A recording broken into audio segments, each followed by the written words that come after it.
दोस्तों, राहुल को किसी काम से इलाहाबाद जाना था। वो जब ट्रेन में सफर कर रहा था तो रास्ते में उसे भूख लगती है। तो वो वहां देखता है कि कुछ महिलाएं और कुछ बच्चे प्लेटफॉर्म पर कुछ ना कुछ बेच रहे हैं। तभी एक महिला हाथ में टोकरी लिए उनके पास से गुजरती है। उसे टोकरी में भेलपूरी और दूसरे खाने के सामान होते हैं। जैसे ही ये आवाज राहुल के कान में पड़ती है तो वो अपनी सीट से उठकर बैठ जाता है। क्योंकि ये सीट ऊपर वाली होती है, इसलिए वो लेटा हुआ था और उठ के बैठ जाता है और बोलता है कि मुझे भी एक भेल पूरी दे दो। जब वो लड़की उसकी तरफ देखती है कि भाई साहब क्या है, कितने का बना दूं। जब ये लड़की शब्द बोलती है तो लड़का उसको देखकर दंग रह जाता है और लड़की भी दंग रह जाती है। लड़का फौरन अपनी जेब से फोन निकालता है और फोन निकलने के तुरंत बाद अपनी फोन ससुराल कर देता है। दोस्तों, ये दिल छू लेने वाली कहानी में आगे क्या होता है उससे पहले आप हमारी इस वीडियो को लाइक करके चैनल को सब्सक्राइब जरूर कर लें और साथ ही बताएं कि आपको ये कहानी कैसी लगी।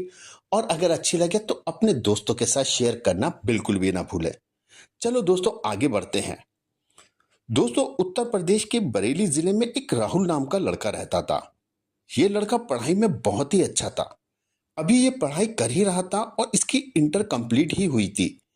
ये ठीक ठाक परिवार से ताल्लुक रखता था, यानी कह सकते हैं एक मिडिल क्लास फैमिली, ना तो ज्यादा अमीर और ना ही ज्यादा गरीब।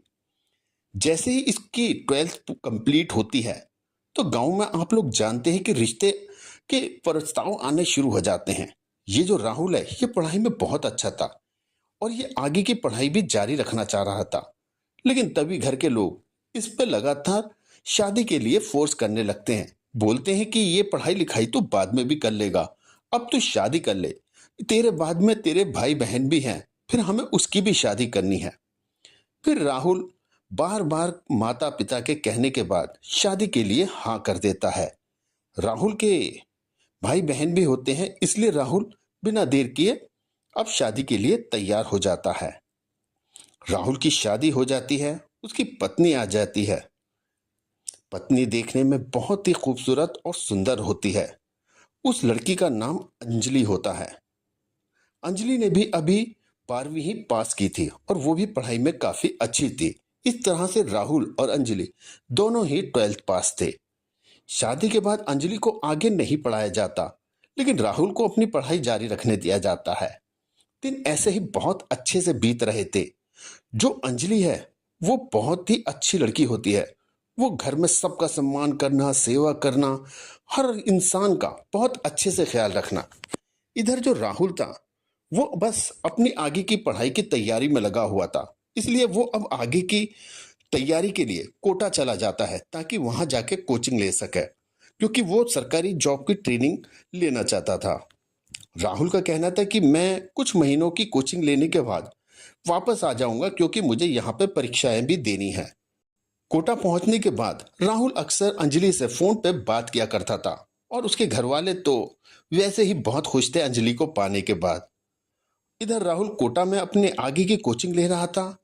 उधर इस बीच अंजलि का जो बॉयफ्रेंड था, किसी तरीके से उसका अंजलि का नंबर मिल जाता है। इसके बाद अंजलि का बॉयफ्रेंड और अंजलि दोनों एक दूसरे से फोन पे खूब बातें करने लगते हैं। परिवार के किसी भी सदस्य को अंजलि पे किसी भी तरीके का शक शुबा होता ही नहीं, क्योंकि उन्हें अंजलि पे पूरी तरह से विश्वास था और उनको विश्वास था कि अंजलि कभी भी इस तरीके का कोई काम कर ही नहीं सकती। अगर कभी कभार परिवार का कोई सदस्य गलती से अंजलि को फोन पे बात करते हुए देख भी लेता तो अंजलि बोल देती कि राहुल से बात कर रही हूँ।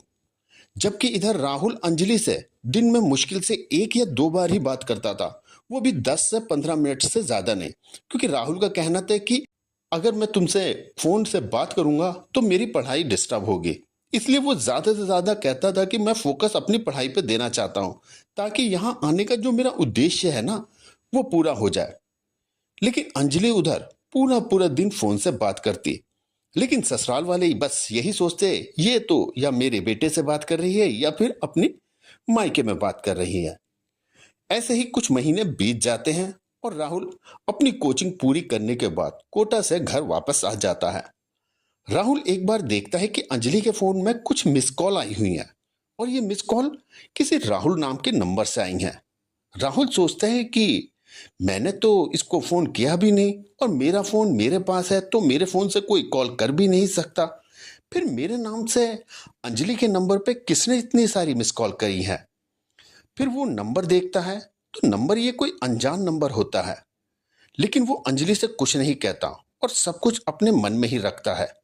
वो अंजलि से अनजान बन के बातें करने लगता है कि अंजलि घर का कोई काम हो तो बता देना, कुछ सामान वगैरह लाना है तो बता देना, ताकि अंजलि को किसी भी तरीके का ये शक ना हो कि मैंने ये सब देख लिया है। इसके बाद राहुल क्या करता है, उस नंबर को अपने फोन में सेव कर लेता है। बाद में उस नंबर को डायल करता है और उस पर बात करने लगता है। उधर कोई लड़का फोन उठाता है और बोलता है कि हेलो, कौन है भाई? बस जैसे ही वो बोलता है तो राहुल को शक हो जाता है कि ये लड़का तो कोई नहीं, अंजलि के घर के पास में रहने वाला लड़का है, उसका नंबर है। फिर वो रॉन्ग नंबर बोल देता है कि मैं अपने भाई को कॉल कर रहा था, गलती से आपके पास मिल गया, और कॉल को कट कर देता है। फिर ये एक बार अंजलि से पूछता है कि अंजलि, आपका कोई राहुल नाम का लड़का है जिसे तुम जानती हो? तो अंजलि को कोई ऐसा शक नहीं होता, तो वो साफ मना कर देती है कि हमारे यहाँ तो आसपास में पड़ोस में कोई लड़का नहीं है जिसका नाम राहुल है। फिर राहुल थोड़ा धीरे से बोलता है कि हमने आपके फोन में एक राहुल नाम के लड़की की 4 मिस कॉल देखी थी कल, और कुछ मैसेज भी थे। ये बात सुनकर अंजलि थोड़ा सटपटा जाती है। वो घबरा जाती है पर ज्यादा नहीं घबराती। फिर वो सोचती है कि अगर मैं घबरा गई तो राहुल को मेरे पे शक पक्का हो जाएगा, इसलिए वो कहती है कि ऐसा को हो ही नहीं सकता। राहुल बोलता है कि अंजलि, क्यों अनजान बन रही हो? मैंने खुद देखा है, तुम्हारे फोन में 4 मिस कॉल आई हुई थी। बस फिर क्या था, इस बात को लेकर अंजलि और राहुल में पहली बार बहुत ज्यादा तू मैं होती है, और फिर अंजलि को राहुल बहुत समझाता है। इसके बाद अंजलि राहुल की बात मान के कुछ टाइम के लिए उस नंबर पे बात करना बंद कर देती है। लेकिन अंजलि कुछ दिन बाद फिर से अपने बॉयफ्रेंड से बात करने लगती है, जिसके बाद राहुल अपने ससुराल में फोन करता है और अंजलि की शिकायत करता है। यह सुनकर अंजलि के माता पिता उल्टा राहुल को ही खरी खोटी सुनाने लगते हैं और बोलते हैं कि क्या राहुल बेटा, तुम मेरी सीधी सादी बेटी पर ये किस तरीके का गलत दोष मढ़ रहे हो? वो तो एकदम अच्छी और प्यारी लड़की है। हमें पता है कि आपकी सरकारी जॉब लगने वाली है, इसलिए हमारी बेटी में तरह तरह के दोष निकाल रहे हो ताकि ये रिश्ता खराब हो और तुम बढ़िया से घर में रिश्ता कर सको। इधर अंजलि को जैसे ही ये बात का एहसास होता है कि उसके माता पिता उसकी बातों में आ गए और अब उसका साथ दे रहे हैं, तो वो अपने बॉयफ्रेंड से शादी करने के लिए राहुल पर दोष मढ़कर उसे तलाक लेने की सोचने लगती है। फिर बॉयफ्रेंड के साथ चैन की जिंदगी बिताने के सपने भी देखती है और सोचती है कि इसमें मेरी कोई गलती भी नहीं होगी और कुछ बात होगी तो सारी जिम्मेदारी राहुल की होगी। अब फोन को लेकर अक्सर घर में लड़ाई झगड़े होते रहते। इसके बाद अंजलि एक बार क्या करती है कि अपना ससुराल छोड़ के अपने मायके चली जाती है। अपने घर जाने के बाद वो वहां पे खूब ड्रामा करती है, रोना धोना करती है, बोल के कि मुझे मारते हैं, पीटते हैं और मैं फोन से बात करने पे मुझ पे शक करते हैं, और भी ना जाने तरह तरह की बातें करती है और कहती है कि बात बात पे मुझे मारते पीटते तो है ही हैं और बात बात पे थप्पड़ भी मार देते हैं। अब इन बातों से घर वालों को खूब भर देती है और घर वाले भी उसकी बातों में खूब आ जाते हैं। बोलते हैं ऐसे कैसे चलेगा, ऐसे कैसे जिंदगी कटेगी। अंजलि के जो घर वाले होते हैं वो इस तरीके की बातें करने लगते हैं, और जो माँ होती है वो तो अपनी बेटी को रोता हुआ देखकर उसकी पूरी तरह से सपोर्ट में आ जाती है और बोलती है कि अब मेरी लड़की कहीं नहीं जाएगी जब तक हम एक बार पंचायत ना कर लें। तब इनको समझ आएगा कि हमारी लड़की ऐसी वैसी नहीं है, अभी उसके अपने जिंदा है। इधर राहुल अंजलि को फोन करता है, उसे मनाने की कोशिश करता है और बोलता है कि मैं तुम्हें लेने आ रहा हूं, लेकिन अंजलि थी कि साफ इनकार कर देती है कि मुझे लेने आने की जरूरत नहीं है, क्योंकि अंजलि तो खुद चाहती थी कि किसी भी तरीके से मेरा राहुल से छुटकारा मिल जाए। उधर अंजलि फिर अपने घर वालों को बोलती है कि राहुल फोन करके मुझे धमकी दे रहा है कि घर आ जा वरना तेरी खैर नहीं है, रेडी मिलियो, मैं तुझे लेने आ रहा हूँ वरना तुझे बहुत मारूंगा पीटूंगा। ये बात सुन के अंजलि के घर वाले सब इकट्ठा हो जाते हैं, भाई पापा रिश्तेदार, और बोलते हैं कि ऐसे कैसे जिंदगी कटेगी? अगर लड़का इस तरीके के व्यवहार करेगा, बातें करेगा, अभी हमारी बेटी की उम्र ही क्या है, सिर्फ 22 साल की ही तो है, और अभी कुछ ज्यादा हुआ भी नहीं। इसके बाद वो लोग क्या करते हैं कि तय करते हैं कि इनकी फैमिली के खिलाफ पुलिस में कंप्लेंट कर देते हैं और फिर एक कंप्लेंट जाकर थाने में जमा कर देते हैं। थाने वाला बोलता है कि अगर तुम्हें ऐसा लगता है कि तुम दोनों का अब निभाव नहीं हो सकता तो तुम कोर्ट कचहरी के चक्कर में ना पड़ के सीधा कोर्ट में जाकर तलाक का केस डाल दो और वहां पे तुम्हारी तलाक मिल जाएगा और तुम आराम से रह सकते हो।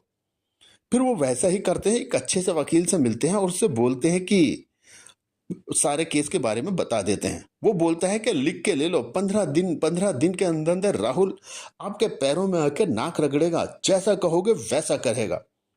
ये बात सुन के अंजलि बहुत खुश हो जाती है, लेकिन वो अंदर ही अंदर थोड़ा दुखी भी होती है कि कहीं ऐसा ना हो जाए कि मेरे किए कराए पे सारे पे पानी फिर जाए। इसके बाद वकील की फीस और दूसरी जो भी फॉर्मेलिटीज होती हैं, पेपर तैयार करना, साइन, वो सब कुछ वो कर देते हैं। इस तरह से 1 महीने के बाद राहुल के पास कोर्ट का नोटिस पहुंच जाता है। लेकिन इससे पहले राहुल कई बार अंजलि का फोन ट्राई करता है, उससे बात करने की कोशिश करता है, लेकिन अंजलि थी कि राहुल के नंबर को पहले ही ब्लैक लिस्ट में डाल चुकी थी, तो राहुल की बात उससे नहीं हो पाती। वो सोचता है कि शायद फोन खराब हो गया होगा। अब राहुल और उसके परिवार वाले जब से ये कोर्ट का नोटिस मिला था वो लोग बहुत दुखी होते हैं। कहते हैं कि हमने तो अपनी बहू को इतने प्यार से रखा था, फिर वो हमारे साथ ऐसा कैसे कर सकती है। क्योंकि ये कोर्ट का नोटिस था, इसलिए उसे बताई हुई तारीख पर राहुल को उपस्थित होना था। जब राहुल तारीख पर पेश होता है तो वो देखता है कि अंजलि का जो बर्ताव है ना, वो काफी बदल गया है। इधर अंजलि सोच रही थी कि जैसा मैं चाह रही हूं सब कुछ वैसा ही हो रहा है। अंजलि ने पहले से ही अपने घर के लोगों को तो बुरी तरह से बहका ही रखा था, लेकिन सच्चाई तो ये थी, ना तो इसके साथ कोई टॉर्चर हुआ और ना ही किसी तरीके का इसके साथ बुरा बर्ताव हुआ था। इधर कोर्ट पे कोर्ट पे कोर्ट, तारीख पे तारीख, तारीख पे तारीख, और अंजलि का बर्ताव हर तारीख पे बदलता जा रहा था। ये अपने बॉयफ्रेंड से भी अब खूब खुल के बातें करने लगी थी, किसी चीज का डर नहीं था। लड़का भी अक्सर इसको कोर्ट केस के लिए पैसे भी दे दिया करता था। इधर केस चलता रहता है। आखिर में कोर्ट में पूछा जाता है दोनों से कि क्या तुम एक दूसरे से तलाक लेना चाहते हो, जिस पर राहुल कहता है कि जब ये मेरे साथ रहना ही नहीं चाहती तो तलाक लेना ही सही रहेगा। इसके बाद कोर्ट दोनों को तलाक दे देता है। फिर राहुल अंजलि के दहेज के जो भी सामान होता है वो वापस कर देता है और साथ ही 10 लाख रुपए भी वो वन टाइम एल्यूमिनी के रूप में दे देता है। इधर राहुल फिर से अपनी कोचिंग की तैयारी में लग जाता है, क्योंकि उसे सरकारी नौकरी चाहिए थी और वो लगातार सरकारी नौकरी के फॉर्म सबमिट करता रहता है। जो भी भर्ती निकलती है वो हर परीक्षा में बैठ जाता, देश के जिस हिस्से में होती वो वहीं जाया करता। दूसरी तरफ अंजलि का डाइवर्स होने के अब करीब 6 महीने गुजर चुके थे। अब तो वो अपने बॉयफ्रेंड से खुल के बातें कर रही थी, क्योंकि अब उसे किसी चीज का डर नहीं बचा था। लेकिन धीरे धीरे जो अंजलि के घर वाले थे, अब उनको सच पता चलने लगा था कि वास्तव में लड़की में ही दोष था। राहुल तो बिल्कुल सही था। वो लोग तो अंजलि को इस गलत काम से रोकने की कोशिश कर रहे थे और हम उन्हीं को गलत समझ बैठे। अंजलि की माँ और दूसरे घर वाले अब अंजलि को बहुत भला बुरा कहते हैं कि तूने राहुल जैसे अच्छे लड़के को छोड़कर बिल्कुल भी सही नहीं किया। तूने अपना जीवन बर्बाद कर लिया और साथ ही राहुल का भी कर दिया। वो तो एक नेक और समझदार लड़का था। हम लोग भी तेरे बेकावे में आकर ना जाने हमारा मत मारी गई थी कि हमने तेरा साथ दिया। ये बातें अब अंजलि को घर वालों की टॉर्चर कर रही थी और लगातार परेशान कर रही थी। वो फिर अपने बॉयफ्रेंड के साथ प्लान बनाती है कि हम यहाँ से कहीं भाग जाते हैं, वरना मेरी फैमिली वाले मुझे लगातार परेशान करते रहेंगे। जब लड़की के घर वालों को यह पता चलता है कि उनकी बेटी बॉयफ्रेंड के साथ भाग गई तो पूरे घर में मातम सा छा जाता है। आखिर उनके समाज में बहुत ज्यादा मान सम्मान था और उस सब पे पानी फिर जाता है, जिसके बाद अब अंजलि के घर वाले सभी लोग अंजलि से हर रिश्ता खत्म कर लेते हैं। उधर ये बात राहुल को भी पता चल जाती है कि अंजलि अपने बॉयफ्रेंड के साथ भाग गई है। इधर एक शादी में राहुल को अंजलि के माता पिता मिल जाते हैं, जिसके बाद राहुल के जो सास ससुर होते हैं वो नजरें नहीं मिला पाते और बहुत शर्मिंदा होते हैं। राहुल के ससुर हिम्मत करके राहुल के पास जाते हैं, उससे माफी मांगते हैं और बोलते हैं, बेटा हमें माफ कर दे, हमने तुझे गलत समझा। राहुल उनकी आंखों में आंसू देखता है और उसे भी बहुत दुख होता है और वो उनसे कहता है कि मैंने तुम्हें माफ कर दिया, आप दुखी ना हो।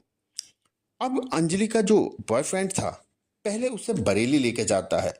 वहां पे वो कुछ टाइम रहते हैं और फिर इसके बाद वो लड़का उसको कानपुर लेकर चला जाता है। अब अंजलि के घर के लोगों से अंजलि का जो कांटेक्ट था ना, वो लगभग खत्म हो जाता है और किसी भी तरीके का कोई कांटेक्ट नहीं होता। करीब 1.5 साल बाद दोनों आराम से रह रहे थे, लेकिन अब धीरे धीरे उनके बीच में लड़ाई झगड़े होने लगते हैं। अंजलि और बॉयफ्रेंड दोनों एक दूसरे से आए दिन तू तू मैं करते रहते थे। इधर अंजलि का बॉयफ्रेंड अंजलि की रोज की तू तू मैं से बहुत ज्यादा परेशान हो जाता है। एक दिन वो रात के टाइम चुपके से उसे अकेला छोड़कर कहीं गायब हो जाता है और फिर अपना फोन भी बंद कर लेता है ताकि अंजलि उससे कांटेक्ट ना कर सके। जो लड़का था ना, वो बॉयफ्रेंड, वो बहुत ही चालाक था। उसने अंजलि से किसी भी तरीके की कोर्ट मैरिज नहीं करी थी ताकि वो उसके पास वापस आ सके या किसी भी तरीके का मेंटेनेंस या पैसे मांग सके, जैसे उसने अपने पहले पति राहुल से मांगे थे। क्योंकि जब शादी ही नहीं हुई तो किस तरीके का मेंटेनेंस और किस तरीके का हक।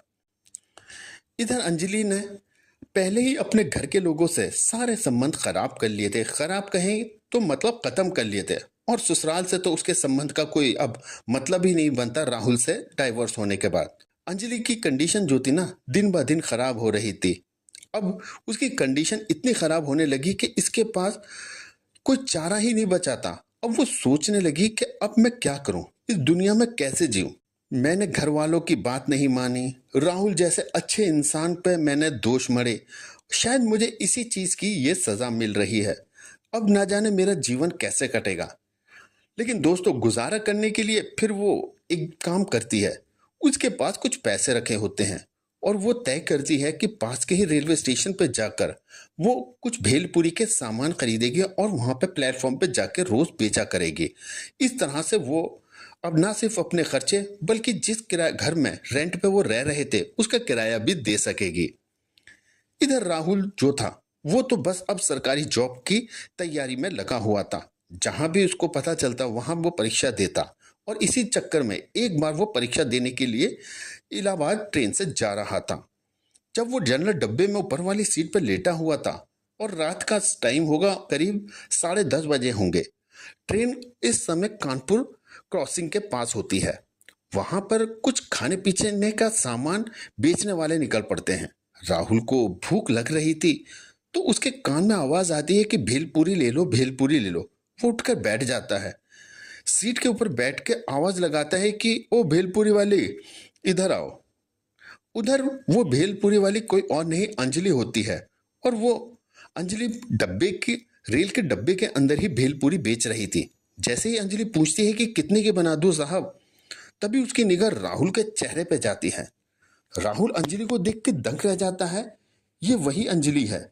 उधर राहुल भी और अंजलि भी दोनों अब एक दूसरे से निगाहें चुराने लगते हैं।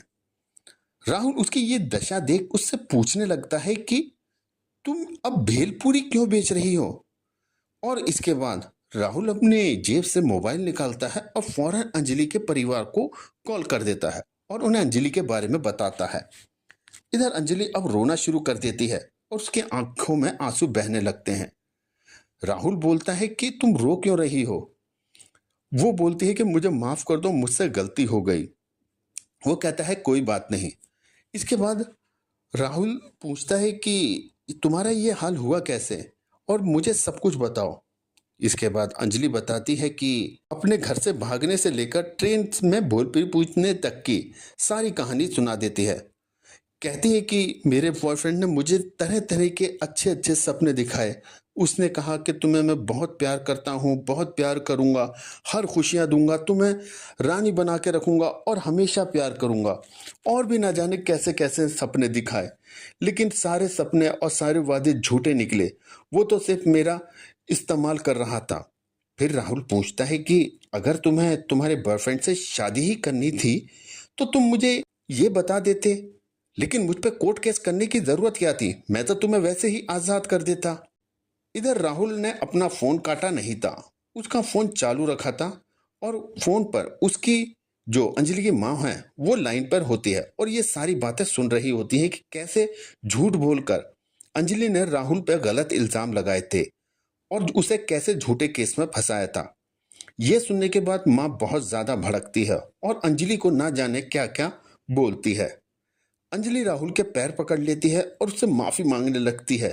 राहुल उससे दूर होने की काफी कोशिश करता है, लेकिन अंजलि उसके पैर पकड़कर रोती रहती है कि मुझे माफ कर दो और मुझे मौका दे दो, और भी न जाने क्या क्या बोलती है। फिर राहुल क्या करता है, अपने घर में फोन मिलाता है, सोचता है कि देखता हूं मेरे घर के लोग क्या कहते हैं। उन्हें अंजलि से मिलने के बारे में बताता है और उसके साथ क्या क्या हुआ है वो भी बताता है। इधर राहुल के इंटरव्यू का टाइम हो रहा था, तो वो अंजलि को बोलता है कि तुम एक काम करो, तुम मेरा वेट करो, मैं अपना इंटरव्यू देकर आता हूँ। और फिर अंजलि राहुल का नंबर ले लेती है और उसे अपना फोन नंबर भी दे देती है। इधर राहुल इंटरव्यू देने के बाद वापस आता है और फिर शाम को अंजलि की बात अपने घर वालों से करवाता है। अंजलि घर के लोगों से माफी मांगती है, लेकिन वो लोग उससे बात करने से मना कर देते हैं कि जो लड़की न सिर्फ हमारे बेटे को छोड़ के चली गई, बल्कि महीनों और सालों हमें कोर्ट में भी घसीटा, हम ऐसी लड़की से रिश्ता रखना तो दूर, बात करना भी पसंद नहीं करेंगे। उधर अंजलि के घर वाले भी अब अंजलि को वापस लेने के लिए साफ मना कर देते हैं और राहुल को बोल देते हैं कि राहुल बेटा, इसे अंजलि को वापस लाने की बिल्कुल जरूरत नहीं है। जब अंजलि ये देखती है ना तो उसके घर वाले और ना ही राहुल के घर वाले उसे अपनाने को तैयार हैं, तो अंजलि वहीं बैठकर फूट फूट कर रोने लगती है और वो राहुल से सिर्फ इतना कहती है कि मुझसे गलती हो गई, मुझे सिर्फ माफ कर दो, मैं तुम्हारा जिंदगी भर तुम्हारी दासी बन के रहूंगी। लेकिन आखिर में राहुल भी थोड़ा टूट जाता है, क्योंकि राहुल भी अंजलि को बहुत प्यार करता था। वे अंजलि को अपनाने के लिए भी तैयार हो जाता है और अंजलि को अपने माँ बाप और अपनी ससुराल के खिलाफ जाके अपने घर ले आता है। शुरू में तो राहुल के परिवार वाले इसको बिल्कुल पसंद नहीं करते, वो राहुल से भी बात करना बंद कर देते हैं। लेकिन धीरे धीरे अंजलि का बदला हुआ बर्ताव और उसका व्यवहार और उनकी अंजलि की घर के लोगों की सेवा अब थोड़ा थोड़ा अंजलि की ने राहुल के परिवार वालों के दिलों में थोड़ी सी जगह बनानी शुरू कर दी थी और अंजलि भी अब सारी जिम्मेदारी बहुत अच्छे से उठा रही थी। इसी बीच राहुल की सरकारी जॉब भी लग जाती है। जॉब लगने के बाद परिवार के लोग बहुत खुश होते हैं और उनमें से बहुत से लोग ये भी मानते हैं कि शायद अंजलि के आने के बाद ही राहुल की जॉब लगी है और इसके बाद वो लोग भी अब अंजलि को अपना लेते हैं। दोस्तों, क्या राहुल ने अंजलि को लाके सही किया या नहीं, हमें कमेंट्स बॉक्स में जरूर बताएं।